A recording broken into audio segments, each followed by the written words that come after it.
You live in a world where you believe what you see and trust what you know.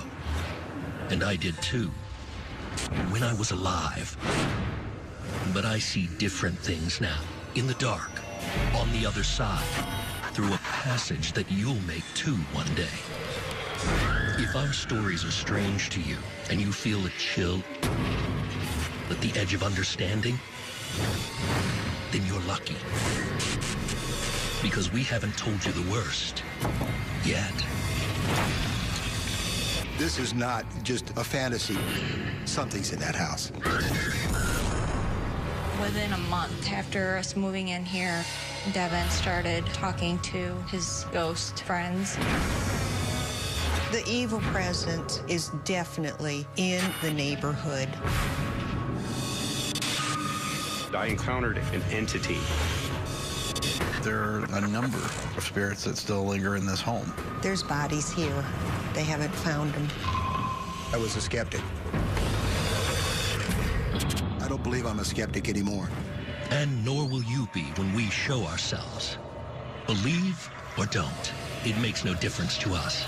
We know what we are and where we are. And sooner or later, so will you.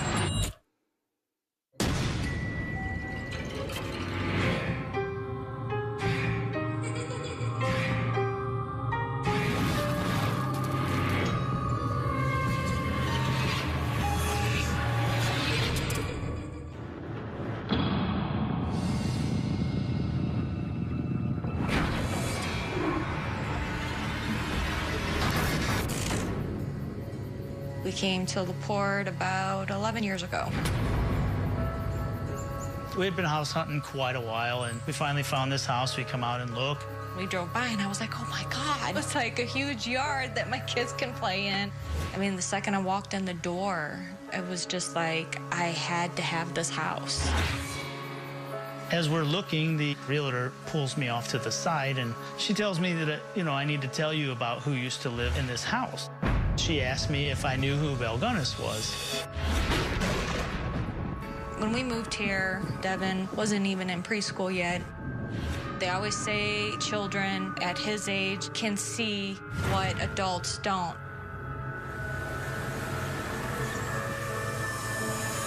When I was around 5 years old, I used to talk to a ghost that would hang out by the woods. I asked him, Devin, who are you talking to? And he said, the killer ghost. I grew up with very little, and I learned early how important it was to have more than everyone else. When I lived here, I took what I wanted. And after I died, there was no way they could drive me away. I never bothered with children much. They never liked me. But now, here in this between place, it's the children I rely on. They're the ones that can hear me the best.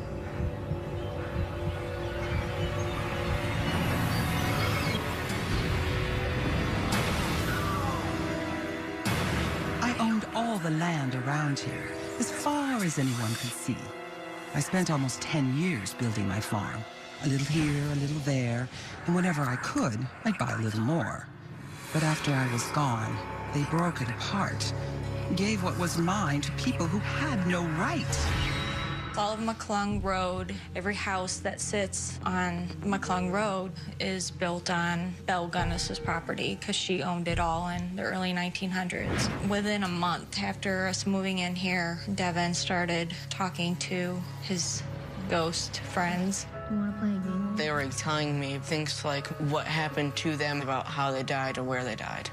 What are you talking about? The ghost in the car, he wasn't like a real person. He was a silhouette of a man that used to be here. Let's go inside. All I want to do is get in the house. And Devin starts screaming. I was scared that the silhouette man was locked in the car. He said that he would hurt my mother if anything happened to him. And then he finally just stops. And he's looking at the door. He goes, "You're right, Mom." He's right there. There are others here, too. I brought them, and then made them part of the farm. I'll never hurt him. No ghost will hurt you. That boy's no fool. If some grown men had that kind of sense, well, things might have turned out different for them. They can buy and sell this property 100 times over, but they'll never really own it. This place belongs to just one person, me. The render house is new, but built over the same foundation as the original Belgunnis house that burnt down in 1907. What she did with all the property then, I don't know. I know what she did in my basement. She was just an evil person, greedy for money. She didn't care about anybody else's life. Back in 1908, it was found that she had murdered and buried 13 people on her farm. 13's the number people say, and I still laugh, because no one really knows all of what I got up to here. I believe the property is cursed. I believe the neighborhood is cursed. The evil presence is definitely in and around the neighborhood. I have lived at the house almost 59 years. My parents bought the house before I was 2. Nice place to raise your children. I was 20. That is when it all started. Totally dark evening. I saw a white image, very detailed. It was almost like a photograph looking at me. It was Belgunnis. I knew the murders happened on this property. I felt they very much needed to be investigated. I'm a lead investigator with Midwest Paranormal. We approach it from the skeptical point of view and let the evidence dictate which direction we go in. I always was able to bring the men running, and now they come without me even asking. It's almost too easy. And I keep trying ways to get back to what I know best. There's such a mystery wrapped around Belgunnis. You know, it just seems like there's a melancholy about the property that's always tended to be here. You know, we wanted to try to see if there was some EVP evidence or something like that that could take us in some directions where there's been some dead ends. EVP is electronic voice phenomenon. They may not be audible to our ears, but they will show up on a recorder. If I can make myself heard, I might just be able to figure out how to do other things, too. Belle did respond in our recordings. She did say her full name. She's I'm Belgunnis. After we finished in the basement, we come upstairs, and Lori says, while you guys are downstairs, I heard a voice. All of a sudden, it's a woman's voice that I heard the hi right here in the room, and then it showed up on 2 recorders. From the evidence that we've caught, I believe that obviously Belle's here. I believe that there are a number of spirits that still linger in this property and in this home. Belle had been in LaPorte about a year. In 1902, she became reacquainted with a man named Peter Gunnis. They'd been together about a month, and they decided to get married. About 8 months later, one day Peter supposedly had come into the house from being outside.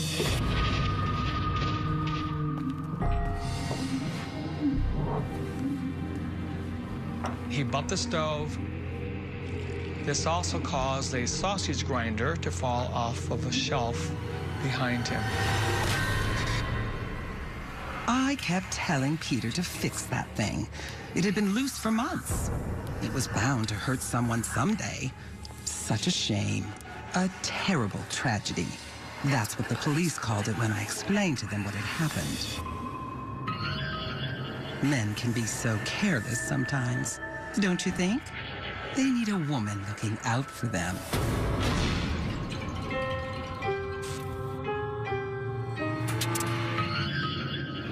It's a powerful feeling knowing that everything around you is yours, that no one can take it from you. property means money, and money means power. I learned that in the old country. When I came here, I made this farm my home, mine and only mine. And anyone who came after me, well, I let them know they're not welcome. My name was Belle Gunness. I always had a way to get what I wanted. I think she's back on the property, haunting it, and that bad spirits, hers included, are angry and they like inflicting pain. I could make some of them hear my voice. And I could show some others the things I had inside. At the top of our property, my son spray painted a tree and wrote Murder Hill and said, "This is for Belle." Some were in a dark place of their own, and they sought me out. My son took his own life. Could not talk him out of it. My only child.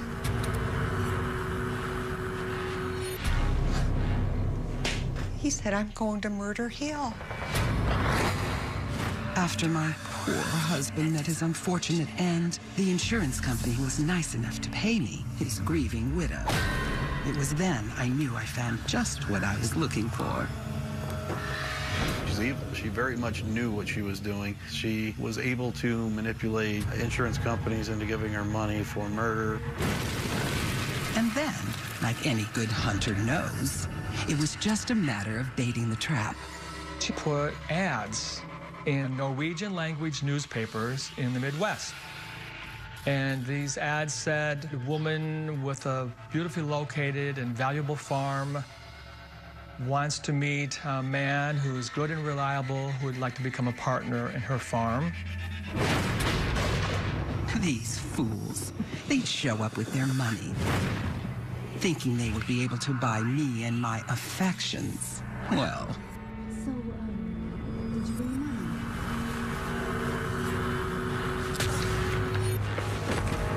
I took their money and more.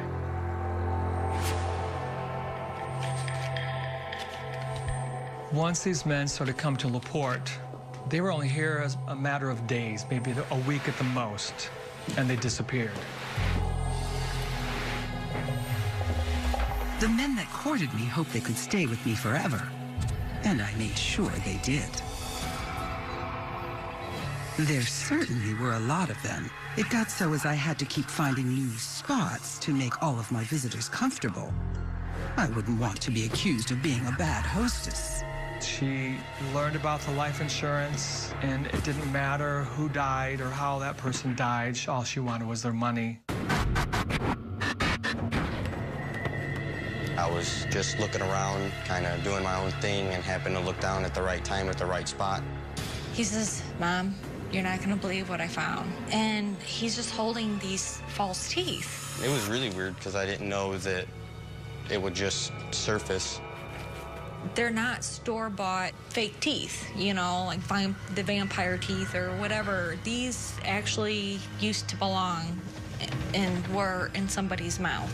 You know, it came from then, you know, from the early 1900s, and somebody could have had false teeth that she killed. Well, we all leave things behind when we go. Some last longer than others. Some you just have to get rid of. One of the things my unfortunate suitors left me with were too many mouths to feed. And she was now left with 4 foster children at this point. She had Jenny Olson, she had Myrtle and Lucy Sorensen, and she also had now little Philip Gunness. Children had a way of making one vulnerable. But I was always clever, and eventually I found a way to make the children useful, to have them do some of the work that needed to be done. You see, my last gentleman caller had a brother who was making life difficult, asking questions that were only my business.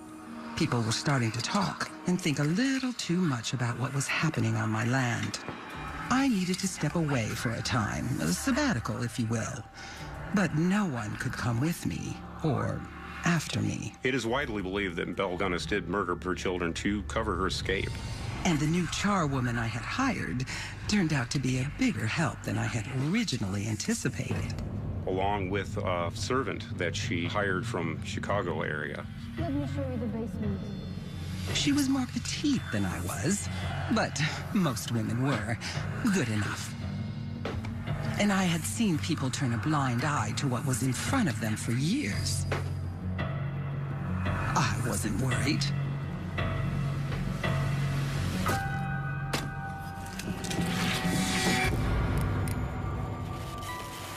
She actually hired the servant, decapitated her, tried to make it look like it was her body in the basement of the house with the children.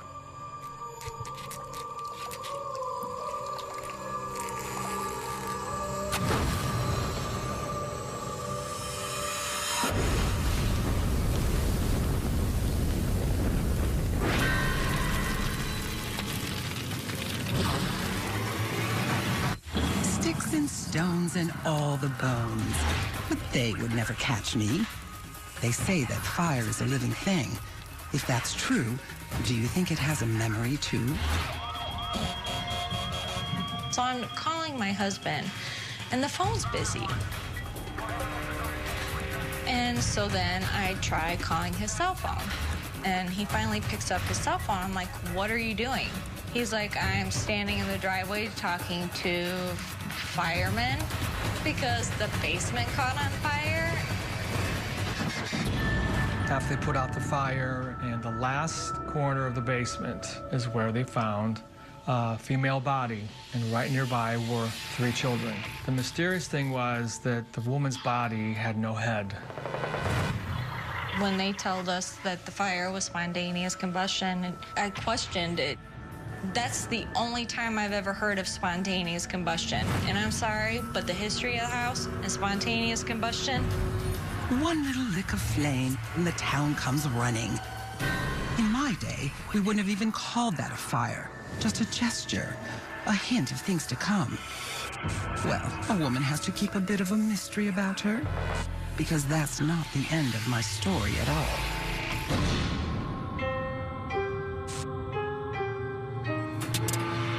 I learned early that the more money one has, the more control one has. If you have enough money, you can get away with almost anything. Life insurance companies paid handsomely, as long as you had the bodies to cash in. I'll admit, generating the bodies was difficult, but I was never one to shy away from a little hard work. But all good things must come to an end. And when people started asking too many questions, I knew it was time to cash out. So, as far as anyone knew, I was killed in the fire. Just a poor mother and widow trying to protect her children. She did give us the name of the person of the body in the fire that was supposedly known as Bells, and the name keeps coming out as Helena. We asked her if that was her body in the fire. Belle did respond with, I arranged it. When it got to the point where Belle felt like she was going to be caught, that's when she made her escape. I investigated the Belgunnis farm. Our team is called WISP. It's an acronym for Witches in Search of the Paranormal. I believe the history of what happened on that property, the amount of bloodshed, it left something so dark and horrific that even a century of time couldn't wash it away. But you have it wrong, sir. The bloodshed didn't start on the farm. It started many years before. For some inexplicable reason, I was drawn to investigate the cellar. I just sensed that there might be something down there. Maybe a ghost, maybe some kind of an entity. Well, if you're here, make your presence known. Long ago in Norway, another man showed interest in me. But I was just a young girl. A young girl full with child. Something pushed me, hit me very hard in the back. It knocked the flashlight out of my hand. It knocked the recorder out of my hand. At that point, all I had was a metaphysical tool called an athame. It's a ritual knife. I use it for spiritual protection, way to focus my energy.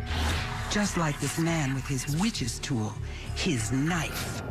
That man long ago made his advances. No longer your property. You need to leave these people in this neighborhood alone. And when I spurned his advances, he beat me and I lost my child. My child.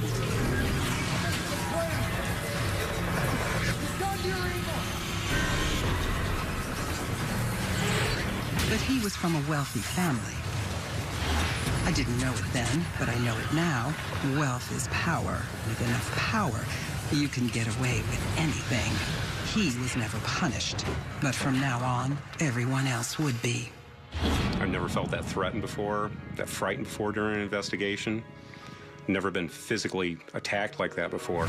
And I encountered an entity, one of the most powerful and darkest entities I have ever encountered in all my time. And I do believe that the entity itself, it was Belgunnis. I have no doubt about that. After all the investigation after the fire, besides all these other bodies that were discovered in the farm, I calculate that she killed 22 people altogether. So she got away literally with murder. They realized Belle was responsible for the deaths of all of these people. There were always a lot of secrets out here at the farm. Maybe no one will ever know them all. I do believe the energy is negative. There's bodies here. They haven't found them. I stay outside. I think they only talked to me because I think they knew that I was the one that they wouldn't really think I would freak out all that much. I mean, because if someone talks to a grown man and they're not real, they're gonna freak out. I believe that McClung Road, majority of it is beautiful property. We like it here. And I don't know, maybe us painting or doing some changes around the house kind of upsets them sometimes. I don't know. But until we're told to leave, we're gonna stay. Ignore me or engage me, it doesn't matter. I'm here no matter what. I've always been here. I was sleeping at 1:30 in the morning. The wind chimes started to chime, and there was no wind in the air. If you want to know more, you should come and visit. There's nothing I like more than company.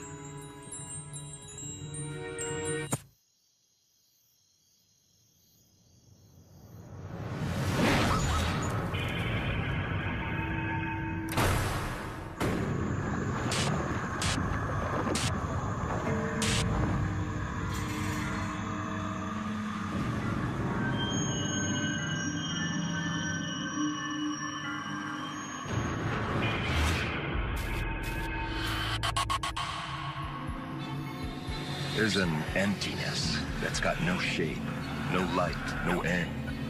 And if someone showed you a way out, a door, if someone was a door, then you'd never let them go.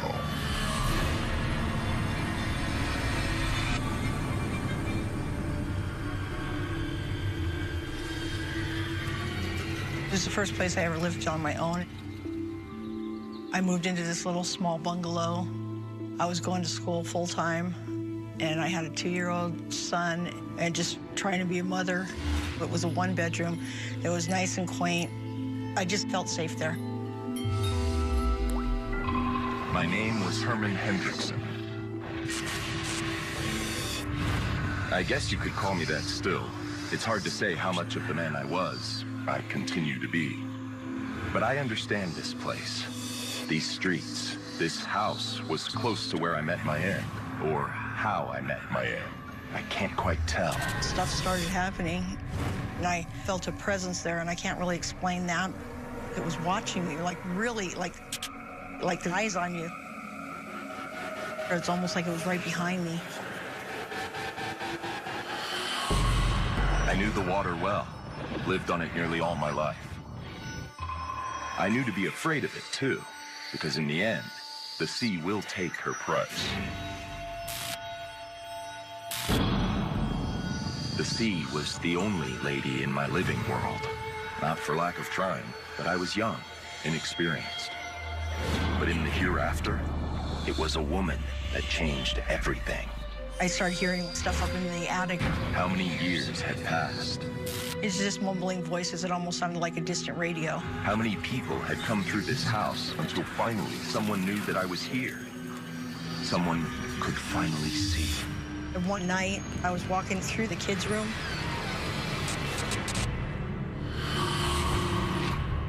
There was a man sitting on the bed just looking at me. He didn't look like he was alive.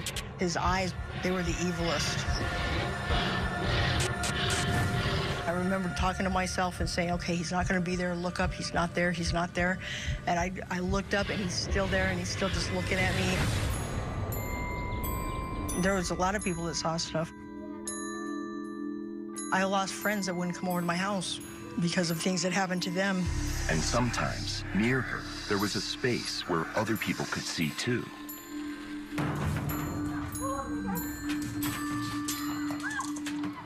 All I wanted to do was make myself known.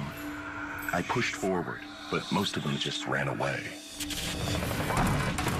There wasn't a time when a few hours would go by without something happening. On one occasion, I'd heard the voices in the attic. I went up there to see what was happening up there. Sometimes, I could feel the slipping of the air. I could make it come through, a picture or shock of what I was. Over on the far side, there was something glowing. It started off as just a pinpoint. It was getting bigger and bigger. It had features of the head, and it just came right at me.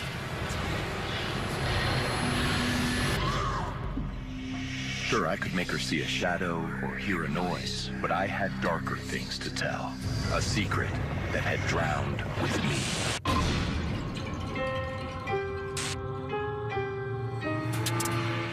This is a shipping town, San Pedro by the sea. Fortunes rose and fell with the boats that came in.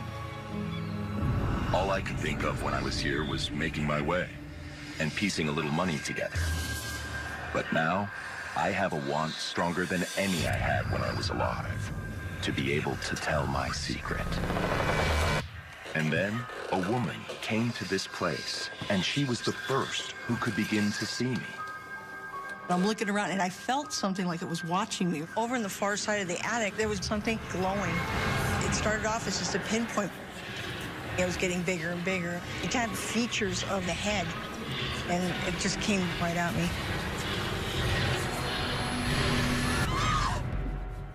My legs gave way. I ran out of the house. I was so terrified. My friend said, here, you got to call this guy. That's when I called Barry Taft.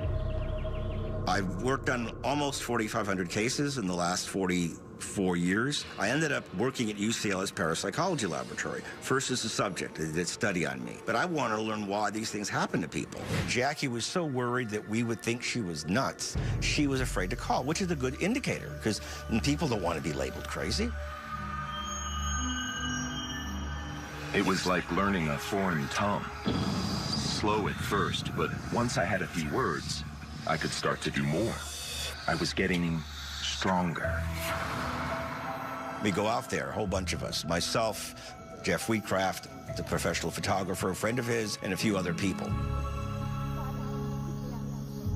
I've been involved with parapsychology for 44 years. The chance of your being out at some stranger's home and encountering phenomena while you're there is astronomical. Once in a blue moon, you're there, whatever is there is active, and you're able to observe it and document it in some fashion. We went into the house. All of a sudden, there was this orange fluorescent stuff everywhere coming out of the walls and everything. It was a physical liquid. It was like a ooze, oozing everywhere. But my world now, it's not like yours. When the edges seep through, how could you possibly understand? They took a sample bag and had it analyzed by a forensic lab, and it was human blood plasma.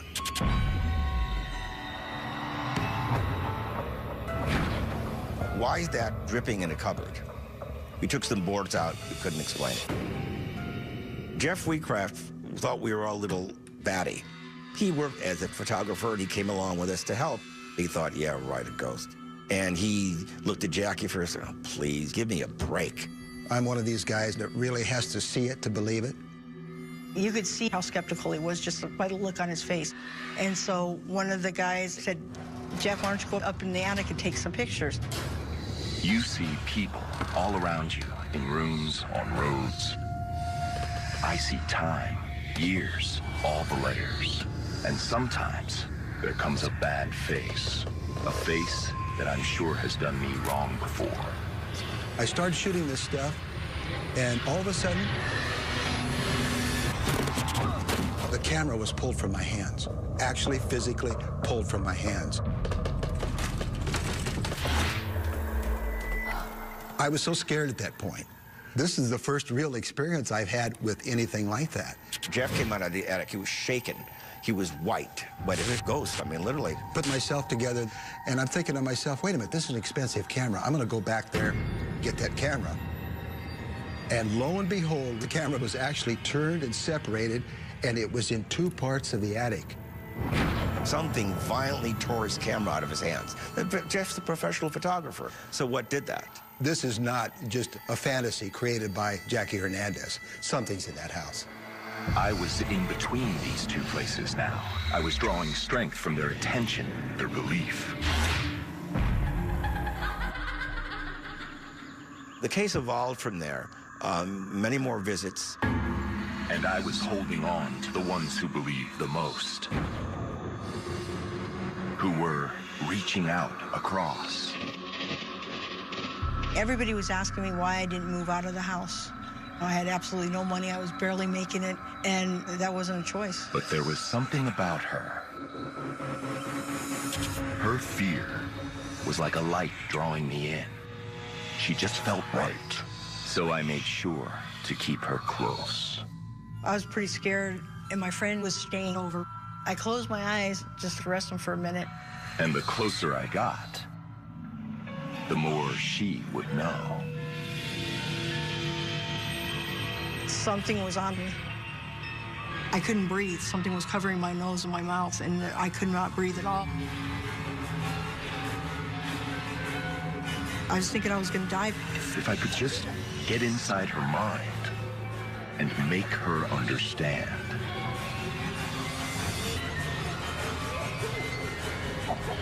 It was so real, and I was there with her as close as I could be. Yeah, that was the scariest. But that wasn't the way. I went too far. Her fear, so attractive to me, kept her from hearing what I needed her to. But I would keep on trying. I would try anything to get through. I was sitting in the living room. And all of a sudden, I see this light that just like floated down. We gave her cameras, and she was shooting. I mean, one of the images she captured was extraordinary. I got some of the most incredible pictures of these lights that were hovering above the carpet. It had its own light source. It actually lit up the carpet. And there's no way that she could have fabricated that. The extraordinary luminous anomaly. They're three-dimensional, they show parallax, they're casting shadows. I got scared. I got really scared, so I called up Barry. It was around midnight that they showed up, and they had their cameras and everything ready to go. I was determined to follow this through, to see what was going to happen. My time isn't like yours. You might say I've been quite patient waiting all these years, but for me, it's infinite and finite all at once. And still, even I have my limits. I'm thinking, oh my gosh, what are they doing? You know, I just want to get out of here. And they go back up into the attic. And when I get angry, I can get angry. Oh, I will not be ignored.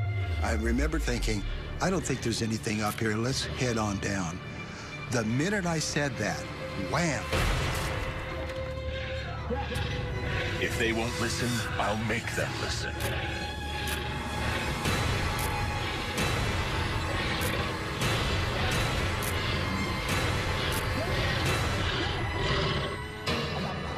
Jeff was actually hanging up there. He came literally within an inch or two of losing his life. After coming down and then finding the rope on my neck, I'm thinking to myself, yeah, I don't believe I'm a skeptic anymore. This is definitely the scariest thing I've ever gone through. There's no question about it. I'd gone too far again. That was the last night that I was there. She was so scared that she decided she had to go somewhere. My exact words were, I'm going to get in the truck and just drive until it runs out of gas. I'll get as far away from here as I possibly can. She moves up to a place called Weldon. It's near Bakersfield. It's a little trailer park. You leave a haunted house, you leave the haunted house and the ghosts and everything. I thought, it's over. Nothing's here. I left it in San Pedro. It's over. This part of my life is over.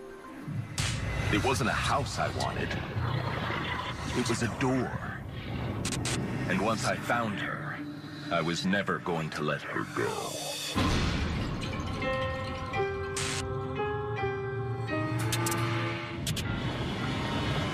If you follow someone to the ends of the earth, you might call that love. But in my case, you'd be wrong. What I had was a need to tell my secret. So when the one who I knew could hear me tried to run away, I followed her. See, we weren't done yet.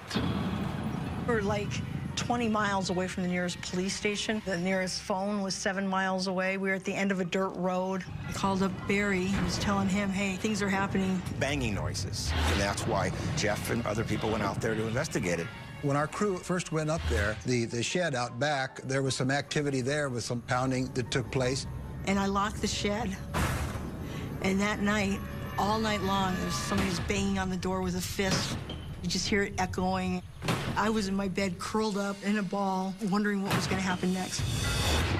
So whatever this was actually followed her up there. In that new place, nothing was different. They want to capture me, to see me, to understand me. But they don't know anything. They are trapped in their bodies on this plane. How could they possibly understand? We still haven't got what we want. I still want to figure out what this is. So I set up a Panasonic VHS on a tripod in back, pointed at that shed, and while we were there, I just rolled tape.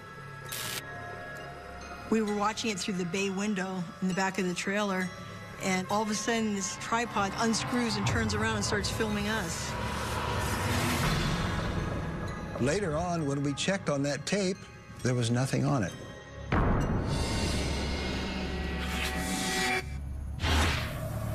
But I would keep reaching now. Anywhere. With anyone who was trying to listen. The following night, we came back to Gary's apartment just to look at footage.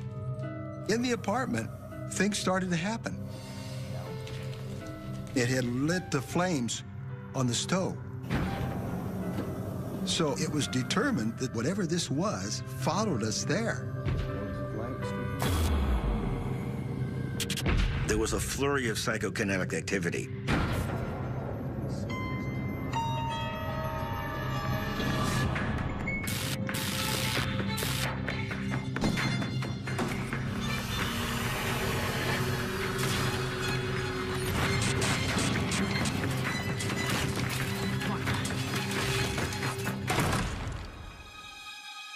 When you talk about objects appearing and disappearing, cabinets being opened and closed, things being thrown around, that's poltergeist. We went back to the living room, and the chairs were sitting on top of the table. The evidence today suggests that it's an extension of us, of living human beings, and there's no instrument on Earth that can measure it, because we don't know what that force is. We decided, and I decided, like, I want to pursue this. Maybe this is the last big blowout. So we set up the table in the trailer.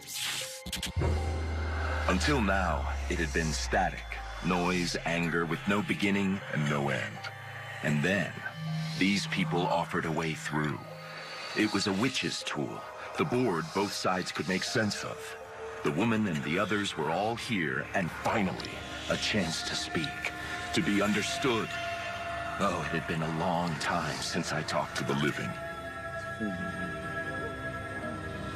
So I told them my name, Herman Hendrickson. They asked if I had enemies. I spelled out the name of the one with the bad face, the one with the camera. J-E-F-F. They answered in full sentences, complete sentences. It was unreal. They asked me when I died. I told them 1930. I was a sailor when I drowned in San Pedro. Then they asked me how I died. I gave up my secret to them then. I needed them to know what had happened to me.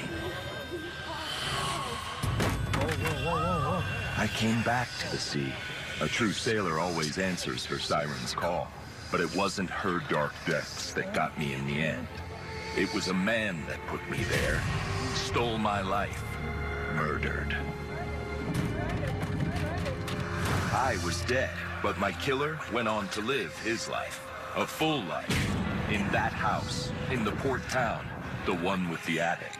In terms of Jackie, whatever this entity was, it was attached to the house, but it became attached to her. My life wasn't rich or famous or important, but it was mine. And he ripped it away before I'd had a chance to do much of anything with it. Telling my story again, I felt the anger like it had just happened.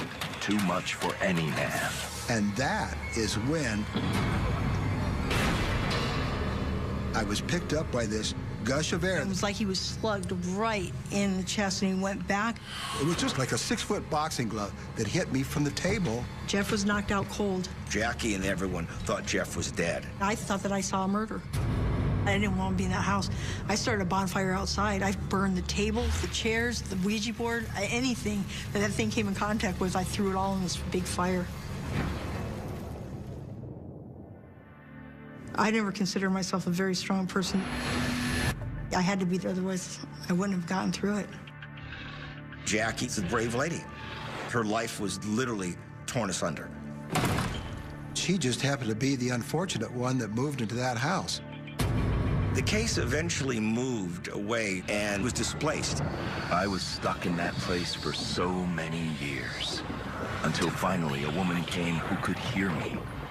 After I made them know the truth, I could leave and go somewhere that even the witch board can't find.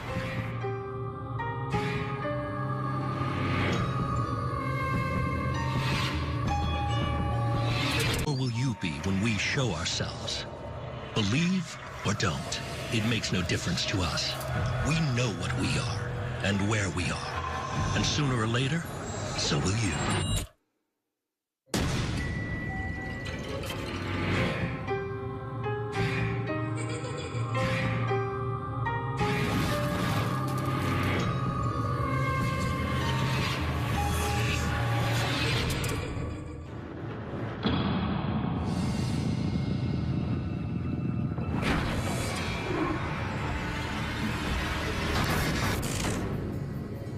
We came to the port about 11 years ago.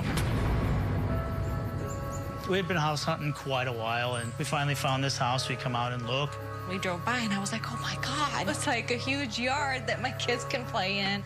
I mean, the second I walked in the door, it was just like, I had to have this house.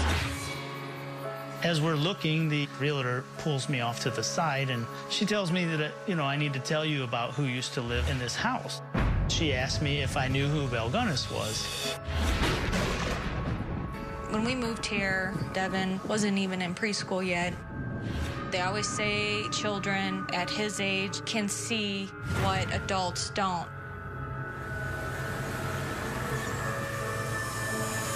When I was around 5 years old, I used to talk to a ghost that would hang out by the woods. I asked him, Devin, who are you talking to? And he said, the killer ghost. I grew up with very little, and I learned early how important it was to have more than everyone else. When I lived here, I took what I wanted. And after I died, there was no way they could drive me away. I never bothered with children much. They never liked me.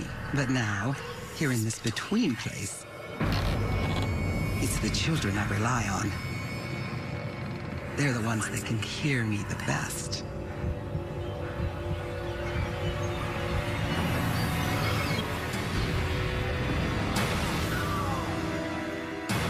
I owned all the land around here, as far as anyone could see. I spent almost 10 years building my farm. A little here, a little there, and whenever I could, I'd buy a little more. But after I was gone, they broke it apart, gave what was mine to people who had no right. All of McClung Road, every house that sits on McClung Road is built on Belle Gunnis's property because she owned it all in the early 1900s. Within a month after us moving in here, Devin started talking to his ghost friends. You want to play a game? They were telling me things like what happened to them, about how they died or where they died. Who are you talking to? The ghost in the car, he wasn't like a real person. He was a silhouette of a man that used to be here. Let's go inside. All I want to do is get in the house. And Devin starts screaming. I was scared that the silhouette man was locked in the car. He said that he would hurt my mother if anything happened to him. And then he finally just stops. And he's looking at the door. He goes, "You're right, Mom. He's right there." There are others here, too. I brought them, and then made them part of the farm. Don't ever hurt him. That ghost will hurt you. That boy's no fool. If some grown men had that kind of sense, well, things might have turned out different for them. They can buy and sell this property 100 times over, but they'll never really own it. This place belongs to just one person, me. The render house is new, but built over the same foundation as the original Belle Gunnis house that burnt down in 1907. What she did with all the property then, I don't know. I know what she did in my basement.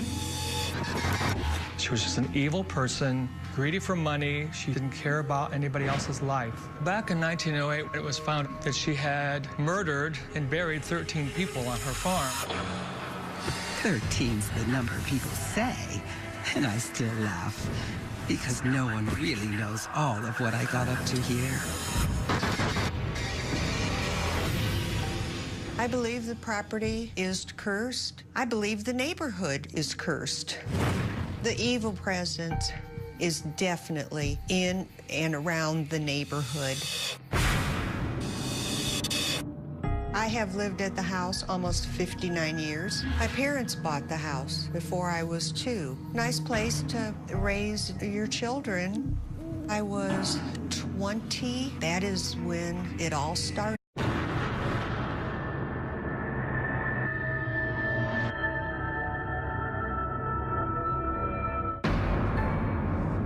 You live in a world where you believe what you see and trust what you know. And I did too, when I was alive. But I see different things now, in the dark, on the other side, through a passage that you'll make too one day. If our stories are strange to you and you feel a chill at the edge of understanding, then you're lucky. Because we haven't told you the worst yet. This is not just a fantasy. Something's in that house. Within a month after us moving in here, Devin started talking to his ghost friends. The evil presence is definitely in the neighborhood. I encountered an entity. There are a number of spirits that still linger in this home. There's bodies here. They haven't found them. I was a skeptic. I don't believe I'm a skeptic anymore. And no